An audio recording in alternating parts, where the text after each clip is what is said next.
I'm not so sure whether there's people who want me to just keep talking. All righty. Yes. You can just sit and watch. Why don't you sit and watch? You are allowed to sit and watch. Anybody. If you have had enough, you can either curl up into a ball and sleep. You can find a chair on the side and sit and watch. You can go for a walk. This really is self-determination. Zara and I were talking. There was one segment in not any of the current groups. I think I'm in a group before in Box Hill, because I remember I was teaching downstairs. We just had this bizarre phenomenon, which I hadn't had before, where everybody was winking out all the time. Like most people, I'd say, okay, lie on your floor, lie on your back, and more than half of the room would roll themselves up into a ball and go to sleep on their side. And that was the only time that I actually said, self-determination sucks. You're going to do what I say. Unroll yourself and stop being such a bunch of Nancys, basically. But that's the only time. So no, Linda, I'm delighted that you have done that, because that's really, really, that's an important part of the lesson, when enough is enough. So remember yesterday we talked about satiety? This is a mature response. I've had enough. Yeah. This is what it means to take care of yourself. So roll up to sitting.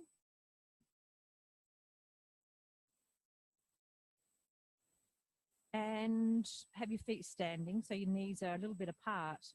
And can you put your right hand on the floor underneath your right knee? So the area, so from the inside, so between your legs. And right hand on the floor underneath, from the inside of your knee. Yep, and you're going to explore the floor through the crook of the right knee. So your hand is going to explore the floor on the right of you it's going to go underneath the knee. I know why. I'm not telling. Could you imagine that you've lost your hairpin? Oh, no, guys. Lost your earring, lost your filling, lost a gold coin. You've lost something that you're not going to see because you haven't got your glasses on. You're going to feel it. So feel very attentively. And you know that it's somewhere to the right of your knee. However, for some obscure reason, you want to go underneath your knee as opposed to the easy thing, which is outside. I know, challenge. Film crush is a bastard. So you're really attentive to this, right? And you're finding a way to soften in your trunk so that it's easy to get your right arm and hand soft. So you're slouching really well in your trunk. To finding you're going closer to your foot, and you're going closer to the hip joint. And you'll find a time when at some point, if you go in a certain direction, your hand will want to flip over. So it's not on the palm, it's on the hand. So could you also be tactilely explorative with the back of your hand? No, we're not normally, but there's no reason. Well, there is a reason why we wouldn't, because doesn't have as many receptors, but you could do that. Find a point where it could really flip.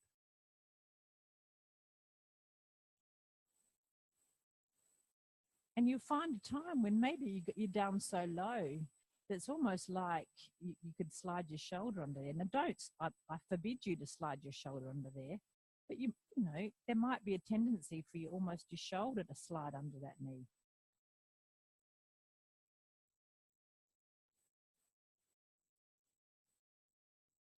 And then maybe there's a point, and it's probably easier if your hand has flipped onto its back, where your elbow is so much under the crook of your knee that if you bent your elbow up, and sort of straightened up, you could lift your leg up in the crook of your elbow. Actually, your hand will come. It's not that your hand's on the back like that. It will flip up the fingers forward. Or you could lift it up like that with your hand under your foot too. Yeah, sure. Or just under the crook. Not that way. But you could do it that way. Flip around there. That's it. And then you could just have your fingers to the ceiling and whoop.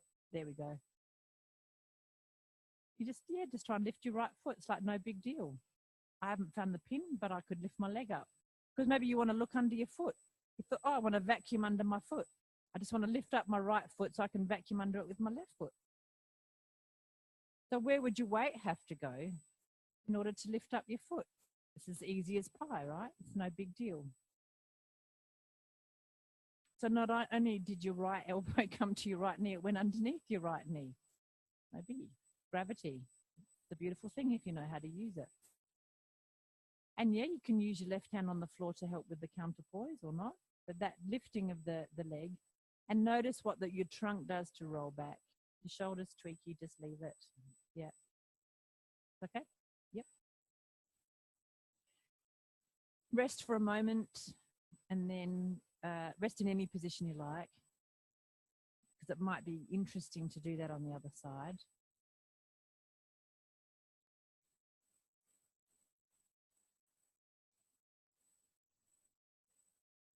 So do you see how he sneaks up on people? You know, and if I'd just been really, explicit and said, I want you to lift up your right knee using the inside of your right elbow, would have taken the fun out of it, wouldn't it? Or maybe it wouldn't.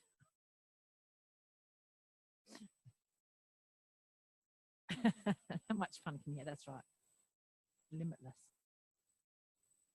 So when you go home tonight and you're going to explain to your dog or your cat or your partner or your kids, what did you do today? What will you tell them?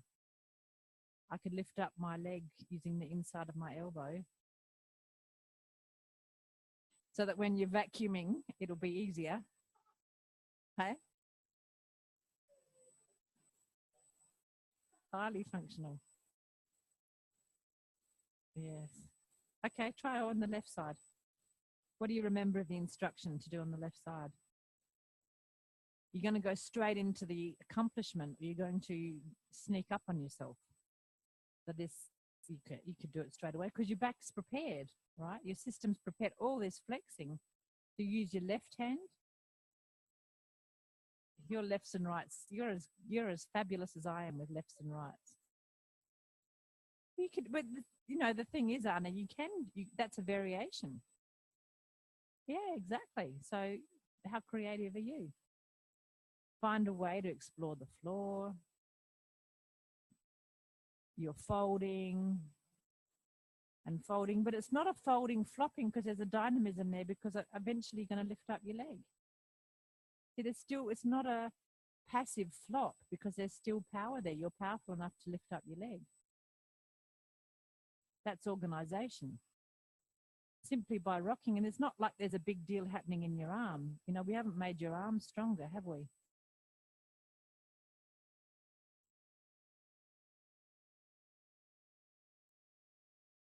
Now, could you pick up your leg like you loved it dearly? Like you really loved it. This is really, I love you. Give it a kiss. Yeah, go on.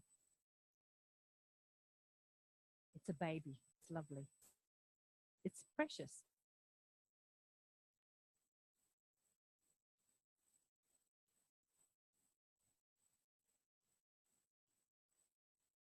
And leave it. Find a way to roll onto your back.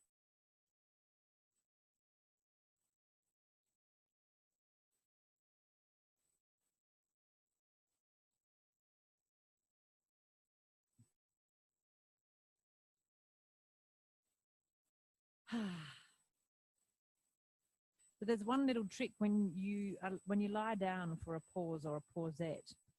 If there's a part of you that's really relieved that something's stopped, it might not be tweaky, but it's relieved that you've stopped. That's another little sign that that's one of your workhorses and you need to take care of it. Or, think about another part of you that's been skiving off. A lot of these little signs, as we get to know ourselves, I was going to say get to know each other, but getting to know yourself first, is looking for these little signs and learning to interpret them. And parents don't want to have favorites in their children, but you do start to rely on some kids for one thing and another kid for something else, and these habits of expectations just creep up on us.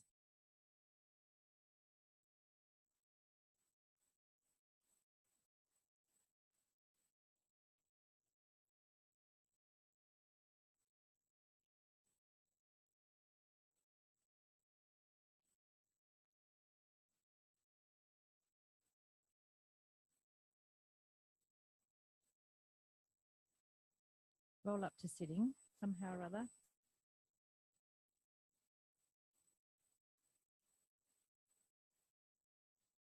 Have your feet standing. Your knees need to be quite wide. So your feet can be quite wide.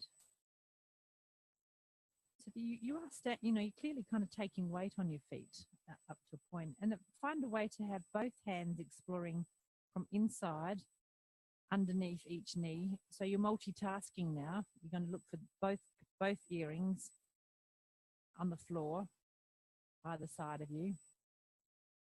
And you can go more one way or more the other. Just explore and be really interested in the texture of the floor. You really want to feel, it's something tiny like a little tap. You're really into it. So that you sort of take your mind off the fact that I might be asking you at some point to hook under both knees and lift up both legs in the crook of your elbow. So how could you do that? You just go, that's it. So you might need to adjust your feet. But there's some point where your hands will flip. They'll flip over on the baby finger side. And then as you sort of sit up, your elbows, the crooks of your elbows kind of snuggle into the crooks of your knees. And that what you learned before about your weight going back is just pops up and then everything's in the air. And you're balancing on the back of your bum.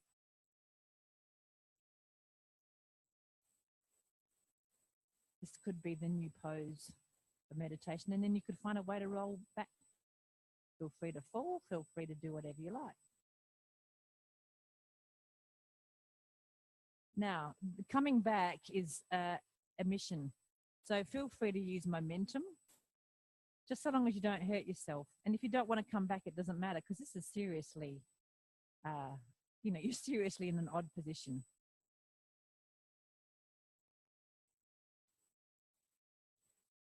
Enlightenment is not far off.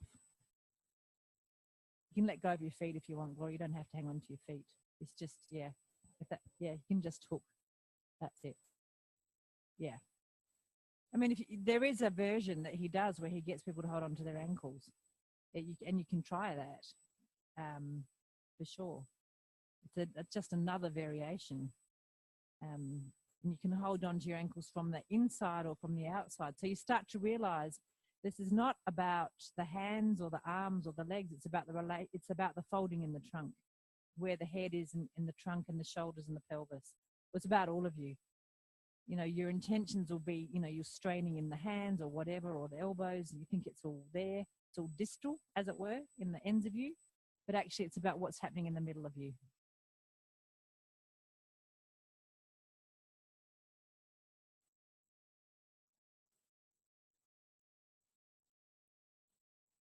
You didn't see this one coming, did you? Or did you? Sorry? And for some people, it's harder, and for some people, it's easier. Sorry for the classic Feldenkrais answer, but that's the truth of it. It completely depends. A big thing it depends on is your hips, and the fold in the lumbar spine. So some people feel more in control when their hips are really open. Some people, this is really destabilizing.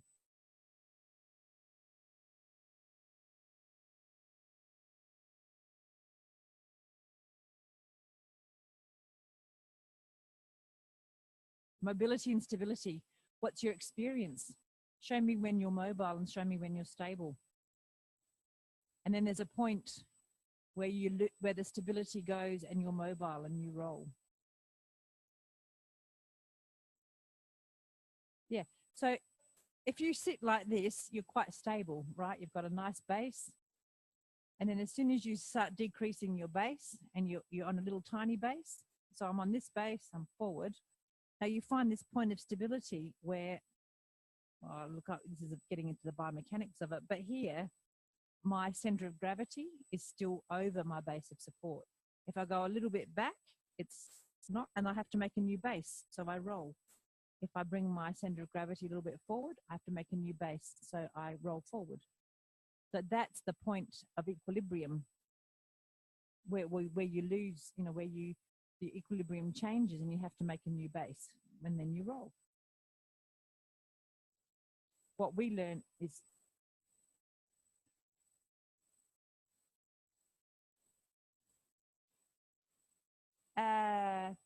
you can't. The experience is you can have stability within your mobility. And so we know that really slow roll that people were just doing before on the side, and it was really slow. That would be an example where there is stability within the mobility. And that's actually the definition in a way. That's the experience of reversibility, is that wherever you are, you can pause there, and that can be your base. And then, so that the base is constantly moving, but you're in control all the time.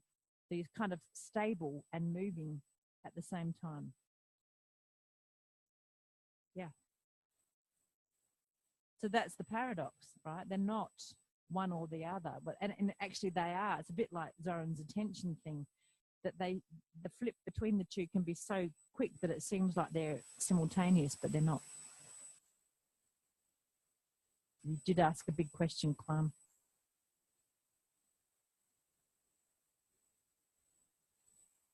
The distal is so that your hands and pelvic, yeah, your belly button's proximal. Your center is proximal. This is proximal.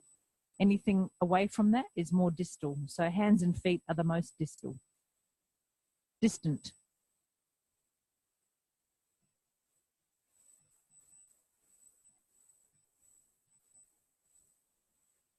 Okay. Lie down. Some of you look like stunned mullets.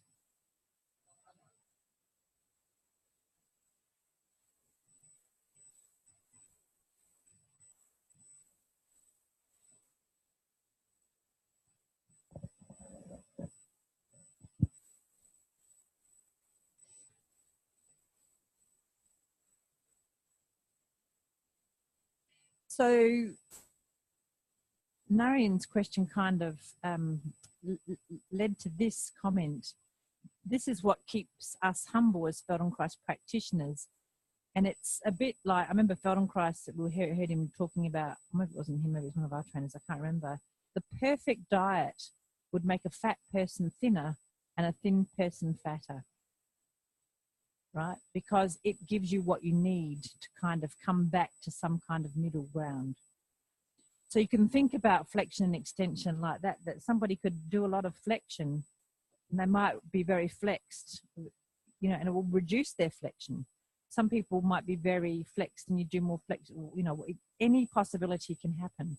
So that's why I can't predict for any of you as individuals what can happen, because this lesson will evoke in you what it will evoke in you. And that's you, not my prediction.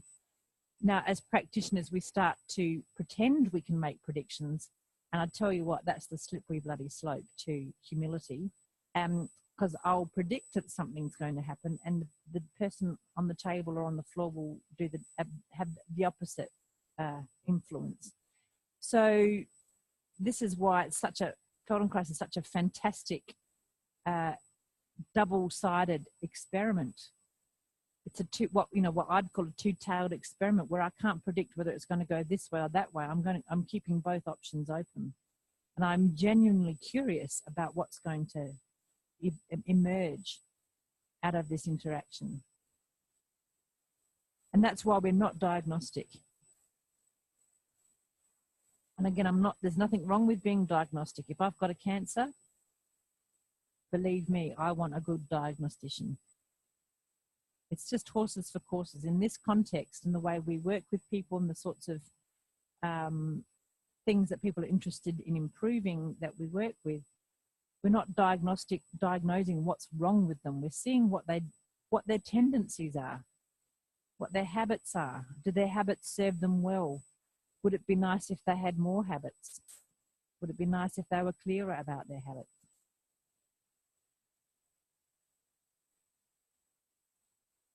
So for the last time, bend your knees. Not for the last time forever in your whole life, just for the last time for today. Well, tonight you might want to do it. Have your feet standing. And think back to yesterday, which seems like half a lifetime ago, that you might have even felt like, lifting your feet off the ground in this position was quite a mission, let alone lifting your head off and your feet off and bringing your knees in any way close to each other.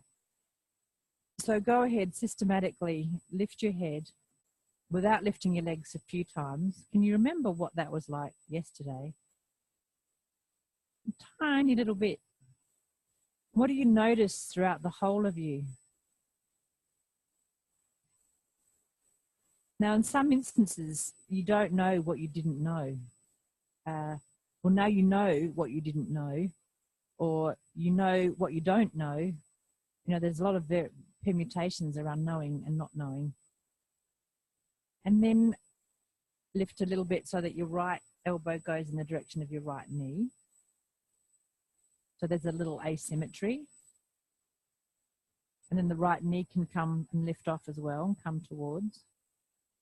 And how does that feel? And then the right elbow to the left knee. And now something I haven't sort of said, what's the return journey like? So it's all very much about the elbow and the knee coming together, but how beautifully do they come away from each other? So how well do you disengage?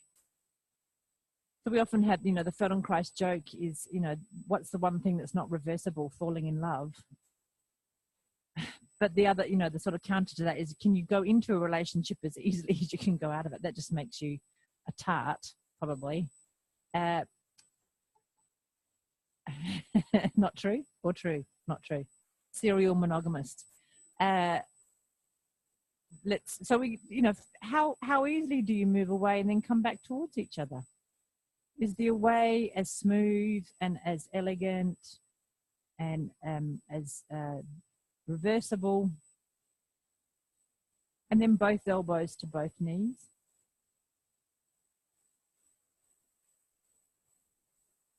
Yeah, or simultaneously, you choose. That's another very bad Susan joke. You're really folding.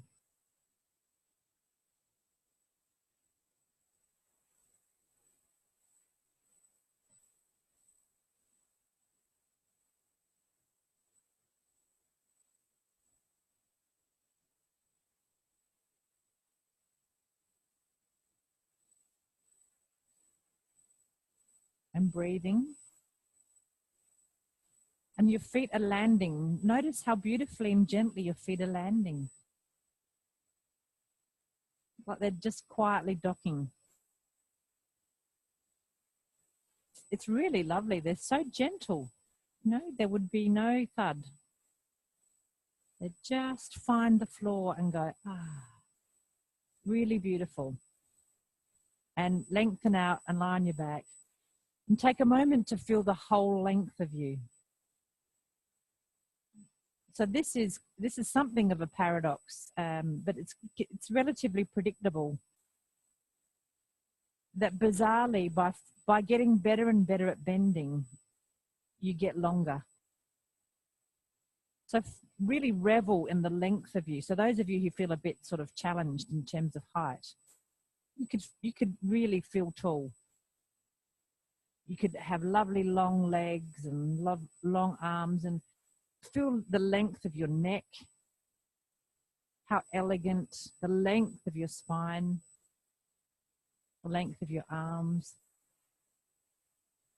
And with what kind of comfort and repose do they lie on the floor? Do you think that's amazing, isn't it? I can lie more comfortably on the floor by trying to bend away from the floor. That's weird. And for those of you who feel too long, learn to love it. We'll do other lessons that make you feel quite short.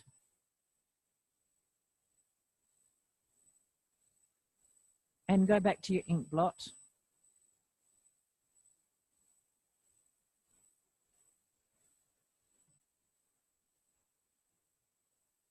And how have any of those dimensions changed? Like, do you sense the ink blot is longer?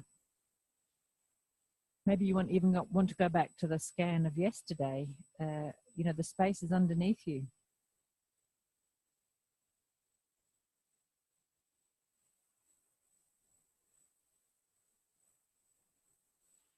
And find a way to slowly fold yourself over to, you know, maybe by one of your sides and up to sitting, and feel in sitting that you are essentially folded and that the process of standing is unfolding. Find a way to fold up to sitting and then unfold up to standing.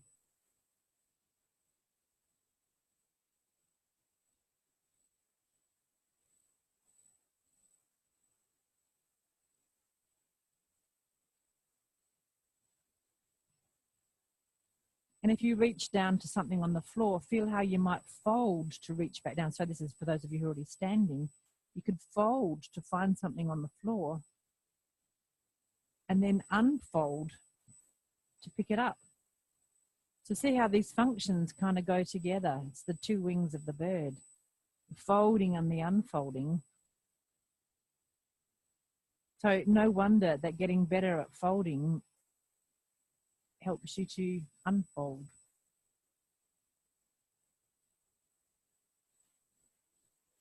So you thought this lesson was just learning how to be comfortable having a sleep in the boot of your car. That's the function. Well, it's a possible function. That's probably, actually, you shouldn't make jokes like that in Melbourne, because you put people in boots of cars. You're just such a bunch of gangsters over here. Gosh, we just put them in barrels back home. No, we don't. Old joke. Old joke. Okay, so take your unfolded self walking. However, in walking, there is a tiny bit of folding. Could you catch it? Right? It's fleeting. And it's not a big fold. But there is this sense of folding and unfolding as you're walking.